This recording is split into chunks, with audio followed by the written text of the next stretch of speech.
Hola, bienvenidos a un nuevo video. Hoy tengo una invitada muy especial, ya la están viendo, aquí está con nosotros la doctora Jocelyn Hernández, que es cirujana maxilofacial, se encuentra en Cuernavaca y también atiende en Ciudad de México y en Instagram la vas a encontrar como Jocelyn Maxilofacial. Bienvenida, doctora, ¿cómo estás? Hola Pau, muchas gracias por la invitación. Muy bien, gracias. ¿Tú cómo estás? Súper bien, súper feliz de que estés aquí. Para los que no te No, conocen todavía, platícanos un poquito de ti. claro, bueno, mi nombre, como ya lo mencionó la doctora Paulina, es Jocelyn Hernández. Soy cirujana oral y maxilofacial, egresada del Hospital Regional General Ignacio Zaragoza, que forma parte de los 4 hospitales del ISSSTE en Ciudad de México. Yo soy egresada también de la licenciatura de la Benemérita Universidad Autónoma de Puebla. Cursé ahí los 6 años de licenciatura y posteriormente me fui a Ciudad de México a hacer la especialidad en cirugía. ¿Eres originaria, o sea, naciste en Puebla? Soy de Cuernavaca, he andado de aquí para allá. Ok. Soy originaria de Cuernavaca, yo nací en Cuernavaca.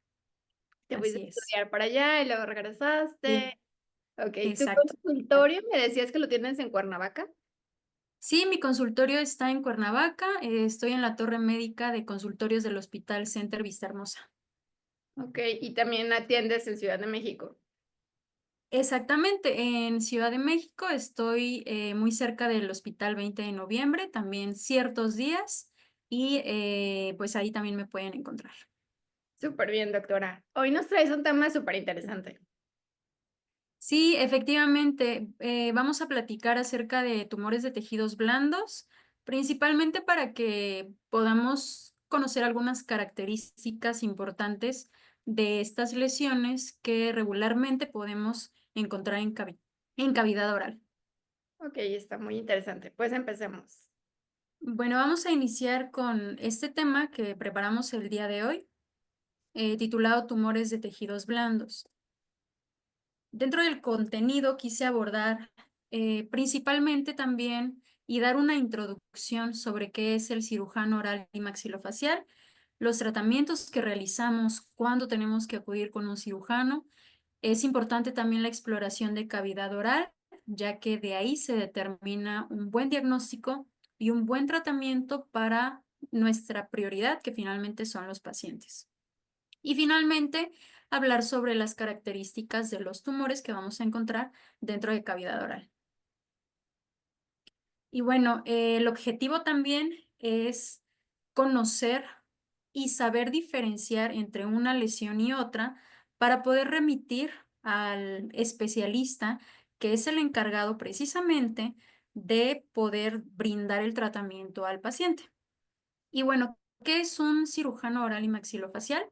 Es el especialista encargado del diagnóstico, tratamiento de algunos padecimientos que se originan dentro de cabeza y cuello, cavidad oral, cráneo, huesos propios de la cara, principalmente también como de algunos defectos óseos, patologías, brindar el tratamiento y principalmente, pues, al paciente darle esa tranquilidad de que se le está realizando un tratamiento correcto. El cirujano oral y maxilofacial estudia previamente 6 años de odontología o estomatología, como en algunas universidades está ahora denominado, y posteriormente se va 4 años a hacer una residencia. Esta es una especialidad médico-quirúrgica en la que tú te formas en un hospital durante 4 años, acudes a rotaciones, a otros hospitales, realizas guardias, estás en conjunto con otros especialistas dentro del hospital. Y bueno, ¿qué tratamientos realiza un cirujano oral y maxilofacial? ¿Cuándo debemos acudir con un maxilofacial? Cuando tenemos ausencia de órganos dentarios, cuando algunos dientes los tenemos con retención, que no erupcionaron, que están atrapados dentro de hueso, cuando queremos cambiar algunos aspectos estéticos, principalmente de la región facial, como por ejemplo realizar procedimientos como bichectomía, liposucción de papada o liposucción cervical, colocación de implantes dentales, toma de biopsias, principalmente en lesiones que notemos, que observemos dentro de la cavidad oral. Tratamientos estéticos también como aplicación de toxina botulínica, aplicación de ácido hialurónico. Se pueden dividir distintos tratamientos dependiendo si es funcional, reconstructivo, estético. Y también tenemos ciertos padecimientos en los que puede estar involucrado el cirujano maxilofacial, como por ejemplo deformidades craneodentofaciales. Seguramente hemos observado pacientes que tienen la mandíbula muy grande, se observan con la mandíbula hacia afuera o con el mentón, la mandíbula muy pequeña, como si no existiera. Entonces, en estos casos, el cirujano oral y maxilofacial es el encargado de realizar la cirugía ortognática o cirugía ortofacial cuando notamos cierta desviación entre nuestros dientes, como la imagen que podemos observar aquí en la esquina superior derecha, esa desviación que tiene dentalmente y también óseo, se trata con cirugía ortognática. Pacientes que han sufrido algún traumatismo por accidente, caída, golpes, que necesitan reconstrucción facial, ahí también entra el cirujano maxilofacial. Colocación de implantes malares, pacientes que presentan infecciones cervicofaciales, como en la imagen central, observamos ese aumento de volumen que pudo ser originado incluso por un órgano dentario. Muchos desconocen que un diente puede ser la causa, puede ser el origen de ciertos padecimientos infecciosos, patológicos. Entonces, en ese momento es importante acudir con un cirujano maxilofacial. Y bueno, los procedimientos se realizan de manera local en consultorio o ya sea en quirófano bajo anestesia general, dependiendo del caso del paciente. Y bueno, vamos a iniciar hablando acerca de la importancia de la exploración de la cavidad oral. Esto debería de ser como requisito de todos los especialistas que estemos dentro y fuera de la odontología, también así como médicos. Es muy importante que se realice un examen completo porque en la cavidad oral podemos determinar, podemos observar ciertos aspectos de importancia que nos pueden estar dando algún signo, algún síntoma de algún otro padecimiento. Entonces, es importante valorar los labios, su coloración, la forma que tengan. Dentro de la cavidad oral, también es importante valorar la cara interna de los labios, fondo de saco. En la parte inferior, de igual manera, la mucosa yugal o la parte interna de los carrillos, la coloración, que esté permeable la salida del conducto de la glándula parótida, también es muy importante para poder determinar si no hay alguna afectación glandular.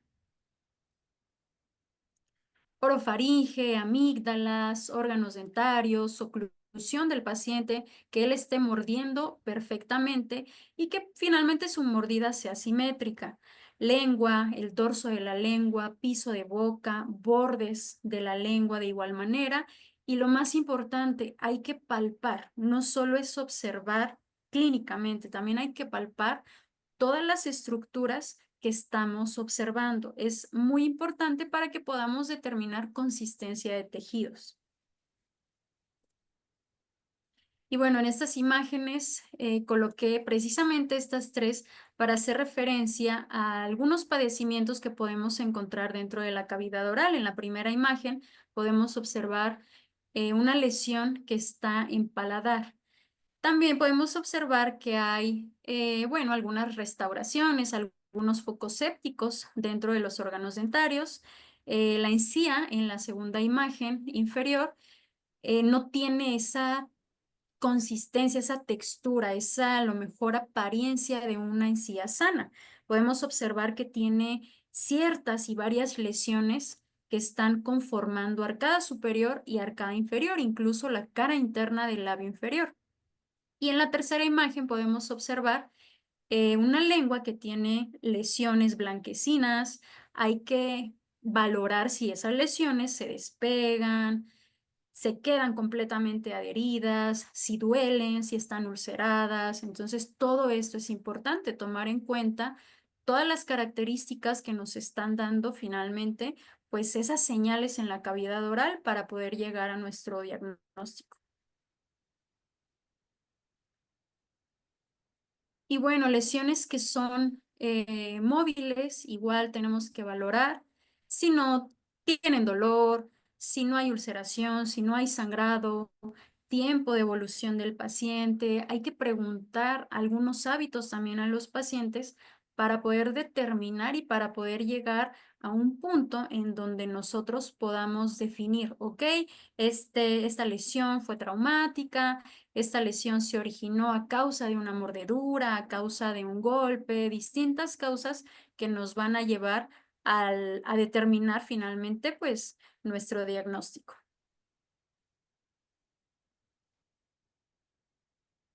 Y bueno, en esta diapositiva hago referencia y coloco estas imágenes principalmente porque vamos a estar hablando de ciertos términos durante la plática que son característicos de ciertas lesiones. Aquí podemos observar algunos términos como exofítico, endofítico. Esto hace referencia a las lesiones principalmente, si están sobre la superficie, si están dentro de la superficie en donde están contenidas. Lesiones papulares, maculares, que significa que son de tipo nodular o únicamente pigmentaciones, con ulceración, sin ulceración, con un pedículo. ¿Qué significa esto? Es como un tallo que separa precisamente a la lesión de la base del tejido. A diferencia de una lesión sésil, como podemos observar en la esquina superior derecha, ese tipo de lesiones, básicamente la base está adherida al tejido. Entonces, distintos padecimientos van a ir diferenciándose por la clínica y vamos a ir pues mencionando estos términos. Bueno, vamos a iniciar con las características de los tumores de tejidos blandos. Como mencioné anteriormente, el objetivo es que cuando algún paciente de este tipo llegue a nuestro consultorio, sepamos qué hacer. Recuerden que no todo aumento de volumen es una infección y no todo aumento de volumen se trata con antibióticos. Es importante remitirlo al especialista, al cirujano maxilofacial, al patólogo, para que haga el protocolo de lo que se tiene que hacer y el paciente pues pueda tener el mejor pronóstico. Bueno, vamos a iniciar hablando acerca del fibroma. El fibroma es la lesión dentro de las lesiones más comunes que se pueden encontrar en cavidad oral. Este se va a ubicar principalmente en la mucosa yugal, precisamente en la línea oclusal. ¿Por qué? Por las mordeduras, o también conocido como fibroma irritativo. ¿Por qué? Precisamente porque hay un trauma previo. Como lo mencioné, las mordeduras. ¿Qué pasa? Se muerde el paciente y empieza a crecer una lesión de coloración rosácea que principalmente las características son asintomática, no está ulcerado, no hay cambio de coloración, la coloración se observa igual que los tejidos adyacentes.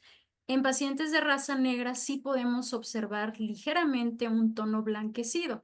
Pues es por la hiperqueratinización que presenta la lesión. ¿En qué ocasiones se puede ulcerar? Cuando tenemos un segundo traumatismo o cuando hay algún factor irritativo que ocasiona que estemos mordiendo, molestando esa lesión. Entonces, en esos momentos se puede ulcerar. Este tipo de lesiones de tipo benigno, el tratamiento ideal es la excisión quirúrgica. También podemos encontrar una característica u otro tipo de lesión parecido al fibroma, que es el apéndice del frenillo labial, como podemos observar en la imagen del centro. Este tipo de padecimiento igual es benigno. Regularmente, el diagnóstico se basa en la clínica. Es asintomático, no hay ulceración, no hay aumento de volumen. Por supuesto que se puede retirar por medio de excisión quirúrgica. Y lo más importante, recuerden que toda lesión se tiene que mandar a patología, porque no solo es observar, ver tocar, también es importante el análisis microscópico, que el patólogo se encargue del análisis histopatológico para poder determinar y llegar así al diagnóstico final. Tenemos el nombre, pero hay que darle el apellido a estas lesiones y con eso estamos de la mano con los patólogos. Y el fibroma cuando lo tocamos se va a sentir blandito, ¿no? O Sí, en ocasiones se siente blando, ligeramente indurado cuando ya tiene una irritación. ujú. No hay secreción de ningún tipo de líquido, nada. Únicamente es el mismo tejido creciendo por algún traumatismo, alguna irritación previa. Y ahí tenemos que quitar también el factor traumático, ¿no? Si es alguna amalgama que esté rozando, si es la oclusión, si es algo, ¿no? Exacto, valorar cuál es la causa precisamente. A veces es la maloclusión, algún órgano dentario que está fuera de posición, entonces eso influye demasiado. Principalmente se da en la cuarta y sexta década de vida y sí en pacientes a lo mejor, como lo mencionas, que tienen algún factor que no deja que ese tejido sane, pues sí tratar eso que es lo más importante. Porque aunque ustedes lo quiten, pues puede volver a formarse. Exacto, la recurrencia es baja, pero efectivamente si el factor causal todavía sigue en cavidad oral, claro que puede volver a formarse un fibroma irritativo. Y bueno, continuando está también el fibroma de células gigantes. El fibroma de células gigantes, las características, si pueden observar, son similares al fibroma irritativo, pero ¿cuál es la diferencia? Que este no tiene un factor irritativo. Este no lo causó alguna mordedura, alguna fricción de algún material, órganos dentarios. Este aparece y puede observarse también de manera papilar, como lo podemos observar en la imagen superior derecha y se puede confundir incluso con un papiloma. Por eso es importante también el análisis microscópico. Repito, no es solo quitar, no, es trabajar en conjunto con patología para poder llegar al diagnóstico. Y también podemos observar un subtipo que es la papila retrocuspidea. Estas en ocasiones no se retiran, por supuesto que también se puede hacer la excisión quirúrgica, pero en algunos pacientes esa va a desaparecer sola. Si permanece, solo mantener en observación, que no cambie de coloración, que no crezca, que no se ulcere, que no duela, que son los signos a lo mejor principales de alguna lesión de tipo maligno. Y el tratamiento del fibroma de células gigantes, de igual manera, es la excisión quirúrgica. La recurrencia es muy baja, al igual que el fibroma irritativo, y se da principalmente en el sexo femenino. ¿Ese no requiere algún otro tratamiento? No, únicamente la excisión quirúrgica y la recurrencia realmente tiene un porcentaje muy bajo. Y bueno, tenemos también la hiperplasia fibrosa inflamatoria o también conocida como epulis fisuratum. Este padecimiento se da principalmente en pacientes que utilizan prótesis totales. ¿Por qué? Porque las prótesis están desajustadas. Al estar desajustadas, causan una fricción entre el tejido. Entonces pueden aparecer estos pliegues. La zona más común es el maxilar en la parte anterior vestibular, pero también se puede observar en la mandíbula, en la zona lingual.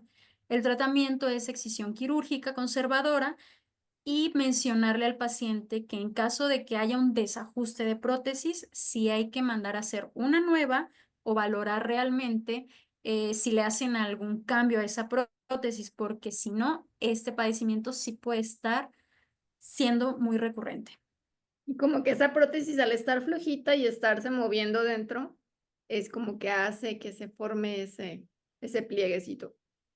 Exacto. Incluso la encía en ocasiones se puede observar eritematosa. ¿Por qué? Por la irritación que presenta. Y también es muy importante la higiene. ¿Qué pasa cuando presentan estos pliegues? Es más complicado tener buena higiene en esa zona, porque con el cepillado, bueno, hay ciertas zonas a las que el cepillo no puede entrar. Entonces, también por eso es muy importante, porque estas lesiones sí pueden ser en ocasiones molestas precisamente por eso, por la irritación y por la acumulación de placa dentobacteriana. Otro padecimiento de tejidos blandos es la hiperplasia inflamatoria papilar. Esta también se observa principalmente en pacientes que definitivamente no tienen ningún órgano dentario y presentan prótesis totales. ¿Por qué? ¿Qué pasa? Porque muchas veces tienen sus prótesis 24/7. Y es bien importante, otra vez la higiene. Aquí el secreto de todo es una buena higiene. También está relacionada con microorganismos de cándida. Entonces, al haber ahí un hongo, eso puede complicar el hecho de que tengan este crecimiento, como se observa aquí en paladar. La zona se ve enrojecida, se ve inflamado el paladar y con varias lesiones, con varios nodulitos que son realmente de tamaño pequeño, pero que pueden causar irritación y otros padecimientos. Y también hay pacientes ¿Perdón? que no descansan su prótesis, ¿no? Que no se la quitan en la noche. Exacto. Sí, la tienen todo el tiempo. Entonces, ¿cuál es el tratamiento? Primero, hay que quitar la prótesis. Hay que decirle al paciente que se tiene que quitar la prótesis para dormir, aunque sea. La tienen que lavar muy bien, perfectamente, y también asearse. Recuerden que aunque su paciente no tenga órganos dentarios, se tiene que lavar. Aunque sea solo la encía, tiene que cepillar con un cepillo suave o con una gasita, pero la higiene se tiene que hacer con o sin dientes. Ahora, las lesiones desaparecen en el tiempo en el que tenemos esa higiene y el retiro de la prótesis. Si persisten, entonces se puede hacer el retiro de las lesiones con cauterización o simplemente desgastar ahí un poquito el tejido para que el paciente pues ya no presente esas lesiones. Y principalmente también en pacientes que son respiradores bucales y en pacientes con VIH también se pueden observar ese tipo de lesiones. Y duelen esas. En ocasiones, cuando está irritado, pueden llegar a doler. La mayoría de las veces son asintomáticas, por eso el paciente no se quita la prótesis hasta que empieza con una molestia. Tenemos otra lesión que es el histiocitoma fibroso. Esta lesión principalmente es más frecuente en piel. En piel cambia el nombre, ya no es un histiocitoma fibroso. En piel se le denomina dermatofibroma. En la cavidad oral, la ubicación, la zona donde es más frecuente es precisamente en lengua, en bordes de la lengua, y al momento de la excisión quirúrgica, en lesiones pequeñas la recurrencia es baja. En lesiones que son muy superficiales realmente la recurrencia es baja, pero estas lesiones también pueden aumentar el tamaño y en ese momento la lesión puede cambiar el porcentaje en cuanto a recurrencia. En lesiones profundas, más grandes, es más frecuente que haya una recurrencia. La apariencia es finalmente una coloración rosada, está bien circunscrito, no hay ulceración, es asintomática, no hay secreción. Realmente en ocasiones también el paciente solo observa un nódulo, entonces ahí es cuando se percata que tiene una lesión. Tiene contenido acuoso porque se ve como brillosito. Se observa, pero no. Yo creo que son como las papilas que le dan esa apariencia a la fotografía. Mm. Y bueno, también la fibromatosis. La fibromatosis es una hiperplasia del tejido que es firme, indolora. El paciente lo mismo, no presenta síntomas hasta que observa que tiene un aumento de volumen. Esta se da principalmente en la encía, a pesar de que puede aparecer en cualquier sitio de la cavidad oral, es más frecuente en la encía, en el reborde de la encía, y el tratamiento es una excisión quirúrgica amplia. porque en este tipo de lesiones sí puede haber una recidiva, sí puede otra vez volver a salir este tipo de lesión. En pacientes jóvenes que se da principalmente, cambia el nombre a fibromatosis juvenil. Entonces, al momento de realizar la excisión quirúrgica también es muy importante tener en cuenta que los órganos dentarios adyacentes no presenten ninguna lesión como cálculo dental. ¿Para qué? Por si ese es un factor irritativo, igual quitarlo al momento de realizar la biopsia, al momento de retirar toda la lesión, para que no haya tan alto porcentaje de recurrencia. Todas estas lesiones, doctora, de tejidos blandos que estamos viendo son benignas. Son benignas, exactamente. Sí, realmente el porcentaje de las que estoy mencionando ahorita es nulo o muy, muy bajo de malignizar. Más adelante sí hay algunas que tienen cierto porcentaje de poder malignizar, pero todas son de tipo benignas.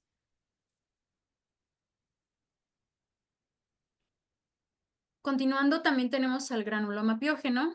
Esta lesión es agresiva, se observa a lo mejor eh, ulcerada, multilobulada. En este tipo de lesiones, incluso el clínico debe de tener mucha alerta. ¿Por qué? Porque se puede llegar a confundir con una lesión de tipo maligna, principalmente por las características que presenta. En este tipo de lesiones, regularmente sangra. Con un poquito que manipulemos sangra. ¿Por qué? Porque está muy vascularizada. Principalmente la zona en donde... Ay, se cambió. Principalmente la zona en donde aparece más esta lesión es en el maxilar, en la parte vestibular. Como mencionaba, es una masa lisa, lobulada, que en ocasiones puede estar ulcerada. Por eso, la alarma del clínico al tomar una biopsia, porque sí presenta ciertas características que pueden ser signos y síntomas de alguna otra lesión de tipo maligna. Esta puede llegar a medir desde milímetros a ser una lesión más grande, que abarque más de 2 centímetros. Por eso es importante hacer una evaluación correcta y lo mismo, al momento del tratamiento de esta lesión hay que hacer una excisión quirúrgica, pero en esta tenemos que irnos por debajo del periósteo. También revisar que no haya factores irritativos, lo mismo como cálculo dental. ¿Por qué? Porque son los que pueden estar ocasionando esa formación de tejido. Se pensaba también eh, que precisamente la placa dentobacteriana, la falta de higiene, podría estar ocasionando este tipo de lesiones. También es muy hormonal, ¿no? ¿Se dan embarazadas? Exacto, sí. Principalmente por la formación de estrógenos y progesterona, puede haber un aumento en el embarazo, puede haber una formación en embarazo. Ahora, ¿qué pasa? Durante esa fase, el primer trimestre, puede empezar a aparecer. Posteriormente, la lesión puede ir involucionando, puede ir desapareciendo poco a poco. Si es necesario, se realiza la toma de biopsia en caso de que esa lesión no desaparezca después de este tiempo. Tenemos también el granuloma periférico de células gigantes. Como observan, tenemos realmente estas lesiones son muy parecidas unas entre otras. Incluso la zona de aparición es muy frecuente que sea en el reborde alveolar, en la encía, en la zona anterior, y podemos observar que en la mayoría de los pacientes que hemos mencionado hay una higiene oral deficiente. Eso también es importante para hacer énfasis al momento de explicarle al paciente que estas lesiones sí pueden volver a salir, sí pueden volver incluso a crecer más grandes, como es el granuloma periférico de células gigantes. Es una lesión reactiva. Lo mismo, tiene un causante irritativo. Su tamaño es menor a 2 centímetros, pero no presenta ulceración. Y el tono que puede dar es morado azulado. En ocasiones puede ser también eritematoso. Se observa rosáceo, sí, pero con zonas eritematosas. Y como podemos observar en la imagen inferior, efectivamente el paciente tiene presencia de placa dentobacteriana. Al momento de que esta lesión crezca, por debajo de ella se puede estar formando también placa dentobacteriana. Complica mucho la higiene, es por eso que durante el tratamiento se tiene que hacer una excisión completa por debajo del periósteo y eliminar todo ese factor irritativo que pudiera estar provocando que esta lesión permanezca en cavidad oral. Tenemos también al fibroma osificante periférico, o también conocido como épulis fibroide osificante, granuloma fibroblástico calcificante. Este tiene un aspecto rojo o rosado, se puede observar también eritematoso.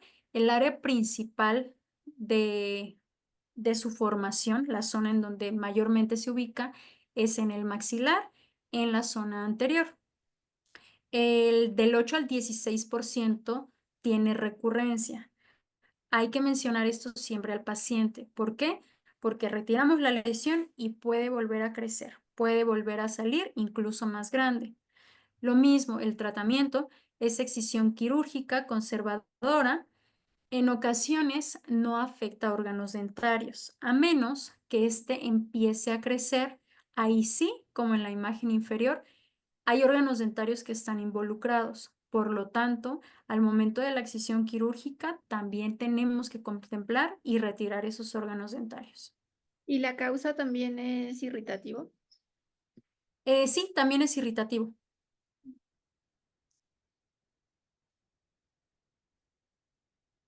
Tenemos también el lipoma. Este se da principalmente en la mucosa oral, labio inferior y lengua. Este es un tumor de grasa, que de apariencia puede darnos alguna coloración rosácea y en algunas ocasiones una coloración amarillo, blando o grisáceo, ¿sale?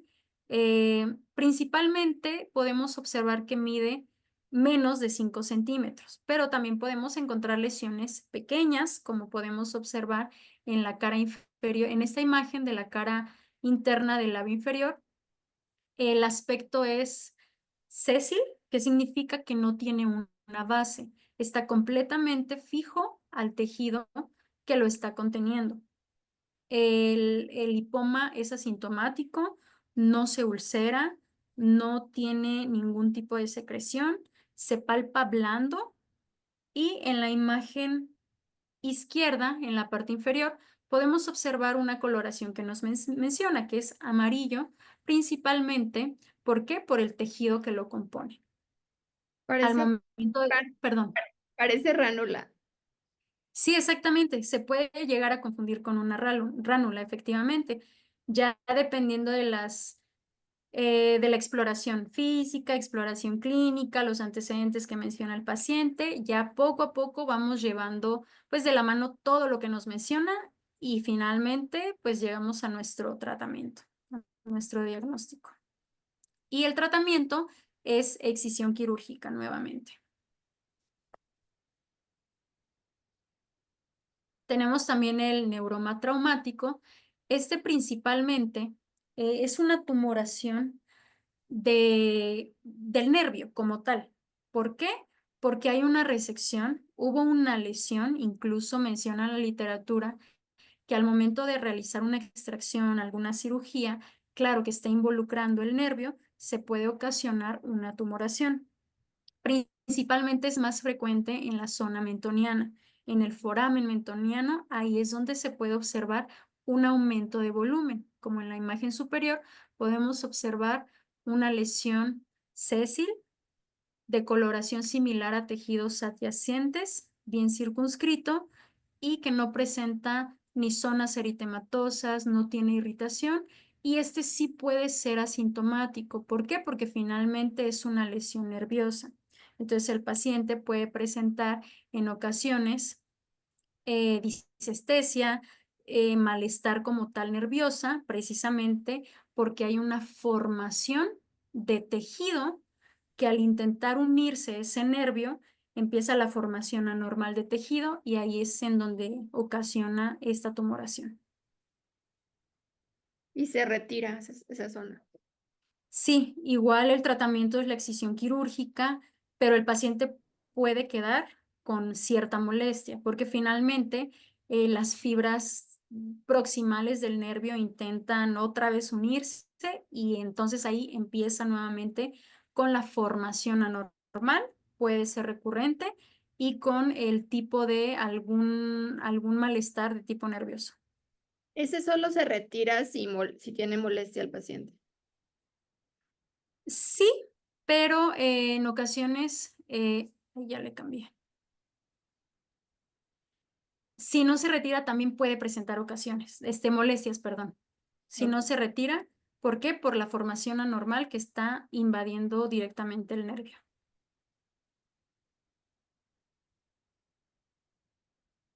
Tenemos también el neurofibroma, que es la neoplasia más común del nervio periférico. En ocasiones podemos observar cómo hay una afectación intraósea. Podemos observar una lesión solitaria, pero definitivamente con un crecimiento importante. Se da principalmente en la piel, dentro de la cavidad oral, las zonas principales en donde las podemos encontrar es en lengua y mucosa oral. Este se da principalmente en adultos jóvenes. El tratamiento es excisión quirúrgica, su remoción completamente y nada más, siempre y cuando sea conservadora. Y a la palpación esa se siente también blandita. Sí, a la palpación es blando, está bien circunscrito, no hay coloración de tejidos, no hay cambios en cuanto a su coloración, no hay ulceración, no hay irritación.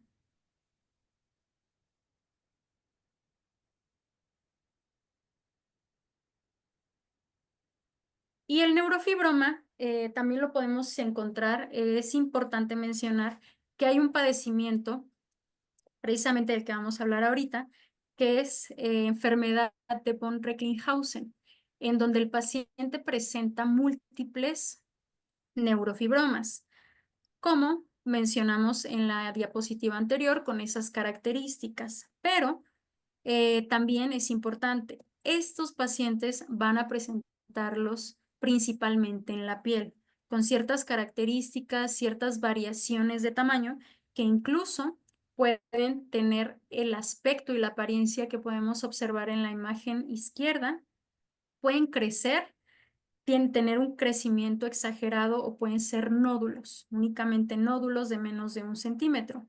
El paciente puede presentar eh, neurofibromas contados y puede presentar hasta cientos de ellos. Esta es una condición hereditaria en donde 1 de cada 2.500 a 3.000 nacidos puede presentar este padecimiento. ¿Y si los padecen en la piel, no necesariamente en la boca, o sí? Sí, regularmente los pacientes que tienen características o síntomas en piel también tienden a presentar ciertas características en boca. De hecho, hay ciertos puntos importantes para poder determinar si el paciente tiene este padecimiento, tiene esta enfermedad. Unas de ellas precisamente son los fibroneuromas, nódulos de Lynch, que son estos nódulos que se presentan en el iris, precisamente estas papilas fungiformes que presentan como elongaciones, presentan un agrandamiento, y también las manchas café con leche. Esas manchas café con leche tienen dos variaciones, que son Costa de Maine y Costa de California, así se les llaman. ¿Por qué? Por el hecho de que están bien definidas o están irregulares. Y también algo que se llama signo de Crow. Eso significa que tienen pecas axilares o incluso en las ingles. Entonces, tomando en cuenta todas estas características, si el paciente presenta 2 de estos signos o más, ahí es donde se determina que tiene este tipo de padecimiento.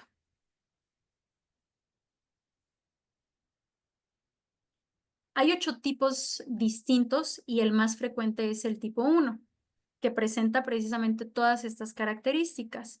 Como menciona estas tablas, eh, los, los signos característicos para poder determinar ese tipo de lesión tienen que ser 2 o más.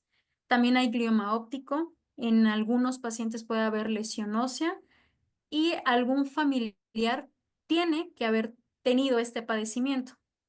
o dos o más presencias de nódulos de Leach. Los nódulos de Leach, recuerden que son presencias de nódulos en el iris.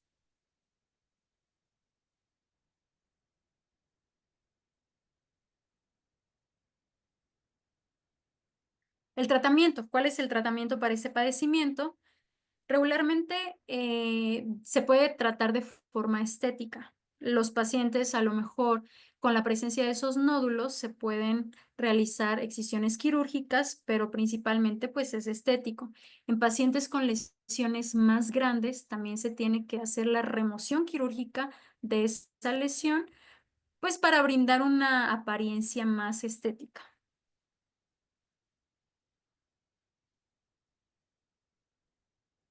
También tenemos el tumor de células granulares. Esta se da principalmente en la superficie dorsal y en la mucosa oral. En relación sexo femenino-masculino es más frecuente en el sexo femenino. Tienen un tamaño menor a 2 centímetros y su coloración es rosa o amarillenta. Este tipo de lesiones se da principalmente en pacientes de la cuarta a la sexta década y su tratamiento es la remoción quirúrgica. Excisión quirúrgica, retiramos y siempre mandamos a patología. El aspecto, perdón, es sésil, bien circunscrito, asintomático, sin ulceración y regularmente no presenta zonas eritematosas ni zonas irritadas. Tenemos también el épulis congénito. Este se da principalmente en los recién nacidos. En ocasiones, el épulis congénito desaparece conforme el crecimiento del bebé. Este tiene una apariencia muy parecida a todas las lesiones anteriores. Puede ser un fibroma de células gigantes. La apariencia finalmente es rosácea. Se da principalmente en la zona anterior, en la zona donde debería estar el incisivo lateral y el canino, bien circunscrita. Se observa con sus zonas vasculares. No presenta irritación, no hay secreción y tampoco presenta ulceración. ¿Y no se quita entonces al nacimiento? Sí, también está esa opción de remoción quirúrgica o puede desaparecer con el paso del tiempo.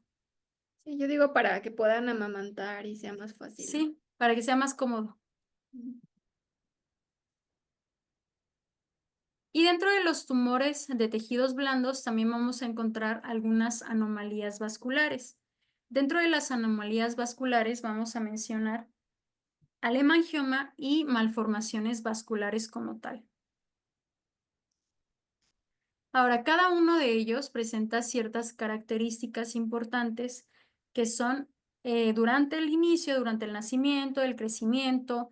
Hay subtipos dentro de estos padecimientos y bueno, vamos a mencionar cada uno de ellos. El hemangioma se presenta principalmente un tercio de la población al nacimiento, 2 tercios después del nacimiento, a comparación de la malformación vascular que se da principalmente en nacer. El hemangioma durante su crecimiento tiene una rápida expansión en la primera infancia. La primera infancia es del nacimiento aproximadamente a los 8 años. Entonces, en este tiempo, en este lapso de tiempo, podemos observar un crecimiento importante en este tipo de lesiones. Y la malformación vascular, la expansión va de acuerdo al crecimiento del niño. Los subtipos que tenemos dentro del hemangioma es hemangioma infantil y hemangioma congénito. Este a su vez se divide en dos, de acuerdo a sus siglas en inglés, que son rich y niche, que son de rápida involución o no hay involución del hemangioma congénito. Y la malformación vascular, los subtipos vamos a encontrar bajo flujo, dentro del bajo flujo vamos a encontrar capilar, linfático y venoso, y alto flujo, que es una malformación arteriovenosa. Dentro del hemangioma no vamos a observar alguna deformación esquelética y la malformación vascular, dentro del bajo flujo va a haber una deformación ósea como tal. y el alto flujo va a haber una osteólisis, una destrucción ósea. Haciendo referencia al hemangioma, este se va a presentar principalmente en ciertos padecimientos, ciertos síndromes. Hay un síndrome, un padecimiento que se basa principalmente en el acrónimo en inglés que es FACE. Significa que hay malformación en la fosa posterior cerebral, hay presencia de hemangiomas, hay una anormalidad en las arterias, hay anomalías cardíacas y también anomalías en ojo como tal, en órbita. Podemos observar en estas imágenes cómo estos pacientes presentan hemangiomas en la región facial y también el hemangioma es un signo característico del síndrome de Casabach-Merritt, en donde este paciente puede presentar este tipo de padecimientos. Muchos dicen que este síndrome tiene hemangiomas que no son reales, ¿sale? Pero esto pues ya depende de la literatura, autores. Algunos mencionan que sí, efectivamente, el hemangioma forma parte de estos síndromes. Y a comparación de la malformación vascular, vamos a encontrarlo en el síndrome de Sturge-Weber. La característica principal de este síndrome es que el paciente va a tener una característica que se llama mancha vino de Oporto, en donde podemos observar distintas posiciones, distintas localizaciones, como en esta imagen de la izquierda, en donde podemos encontrar la presencia de estas lesiones.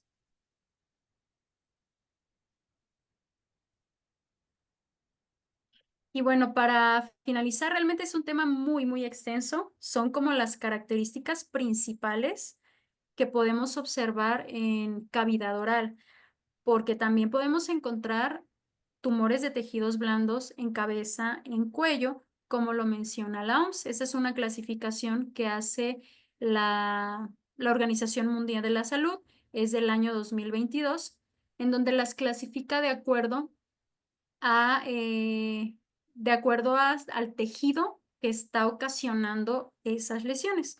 Entonces, aquí les dejo esta clasificación de la OMS que nos menciona algunas lesiones que anteriormente platicamos, pero para que la tengan en cuenta y para que también sepan que hay otras lesiones más grandes, hay lesiones malignas que realmente no abordamos porque, repito, es un tema muy extenso, que nada más abordamos lesiones de tipo benignas, pero sí es importante que las conozcan.